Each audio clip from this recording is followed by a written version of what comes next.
দর্শক, আপনারা সবাই অবগত রয়েছেন আমাদের ডিপ্লোমা শিক্ষার্থীদের 6 দফা প্রাণের দাবি, আমাদের অধিকারের আদায় আমরা হচ্ছে স্বচ্ছ।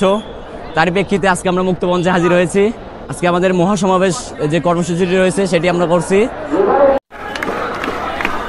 আমরা ইতিমধ্যে দেখতে পাচ্ছি যে আপনার মুক্তমঞ্চে ডিপ্লোমা শিক্ষার্থীরা তাদের অবস্থান কর্মসূচি যে মহাসমাবেশ তারই অংশ হিসেবে শুরু করেছেন। এই ইতিমধ্যে এই মুহূর্তে আমাদের আরেকজন প্রতিনিধির থেকে আমরা আজকের কর্মসূচি সম্পর্কে জানবো।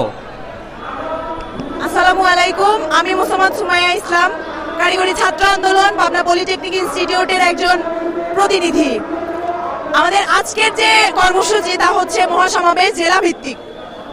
তো আমাদের 6 দফার যে যৌক্তিক দাবি তার মধ্যে প্রধান হচ্ছে আমাদের জুনিয়র ইন্সট্রাক্টর পদে কাপ ইন্সট্রাক্টরদের অবৈধ প্রমোশন অবিলম্বে সেটা বাতিল করতে হবে।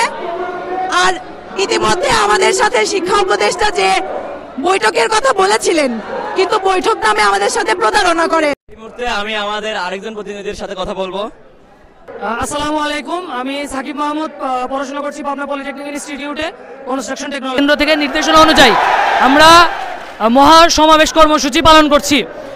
আরেকটি কথা সকলের কাছে জানিয়ে দিতে চাই, আমাদের দাবি যতদিন পর্যন্ত না মানা হবে ততদিন পর্যন্ত আমরা মাঠে এবং রাস্তায় থেকে আমাদের আন্দোলনকে সফল করার সর্বোচ্চ চেষ্টা করব।